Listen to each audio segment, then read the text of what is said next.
मोमोज 250 रुपये, समोसा चाट 200 रुपये, भल्ला पापड़ी 200 रुपये, राज कचौड़ी 200 रुपये। अब आप सोच रहे होंगे अंकिता को आज क्या हो गया है, लेकिन आज इस वीडियो के माध्यम से मैं बहुत ज़रूरी बात आप सबसे शेयर करना चाहती हूँ।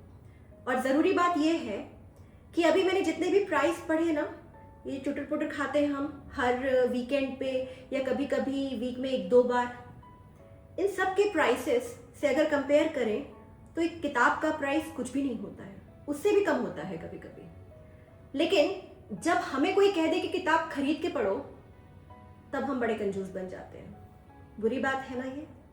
तो जब पुराने ज़माने में मोबाइल नहीं हुआ करते थे, उस वक्त सभी लोग किताबें खरीदते थे और पढ़ते थे, और तब ये सब चीज़ें माइंड में होती ही नहीं थी लोगों के, क्योंकि वो उनके नॉलेज गेन करने का एक बहुत इम्पॉर्टेंट सोर्स हुआ करता था।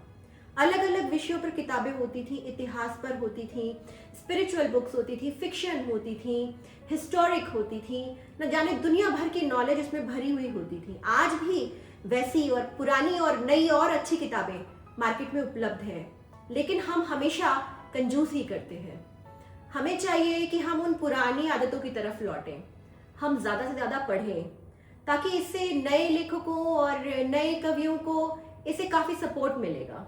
और ये बहुत ज़रूरी भी है, हमारे खुद के लिए बहुत ज़रूरी है। जब कभी भी आप पढ़ते हैं और फिर जीवन को एक्सपीरियंस करते हैं, तो आपको असली ज्ञान की प्राप्ति होती है। इसे ही विजडम कहा जाता है। सिर्फ एक्सपीरियंस करेंगे तो विजडम नहीं मिलेगा, सिर्फ पढ़ेंगे तो विजडम नहीं मिलेगा, लेकिन पढ़ेंगे और एक्सपीरियंस भी करेंगे तो आपको वो ज्ञान मिलेगा, आपको जीवन जीने की वो कला आएगी। तो ये बेहद ज़रूरी है। साथ ही साथ मैं एक और बात कहना चाहती हूँ कि कई सारी चीज़ें ऑनलाइन हो गई हैं, लेकिन कभी भी अगर आप उस अनुभूति को कंपेयर करेंगे कि जब हाथ में किताबें होती थी और हम पढ़ते थे, वो अनुभूति जो होती थी उसका क्या ही कहना। वो आनंद जो था वो अतुलनीय हुआ करता था। हमें चाहिए कि वो सारी चीज़ें हम एक बार फिर से वो आदतें अपने अंदर कल्टिवेट करें, अपने अंदर उन गुणों को लाएं, चमकाएं, पॉलिश करें। ये बहुत ज़रूरी है। अगर हम अपने साहित्य को, संस्कृति को संजो के नहीं रखेंगे तो हम आगे क्या करेंगे? आने वाले समय में अगली पीढ़ी को हम क्या देंगे?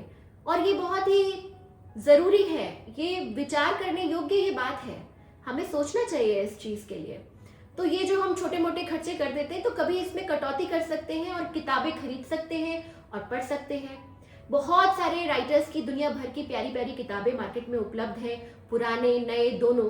तो आपको चाहिए कि आप किताबें खरीदें और पढ़ें। साथ ही साथ अगर आप मेरी गीत कृति, पहली गीत कृति फूल हर सिंगार वाले पढ़ना चाहते हैं, तो अमेजन और फ्लिपकार्ट के दोनों के लिंक्स मैं इस पोस्ट के साथ शेयर कर दूंगी। आपको ये वीडियो अच्छा लगता है तो आप इसे शेयर ज़रूर कीजिएगा। और हाँ, आपको अगर मेरे गीत अच्छे लगते हैं, मेरे मुक्तक अच्छे लगते हैं, आपकी कोई राय है तो वो आप मुझ तक पहुँचाइएगा। आप जो कुछ मुझसे शेयर करेंगे मैं उसे अपने सोशल मीडिया पर शेयर करूँगी। बहुत बहुत धन्यवाद, आभार, नमस्कार।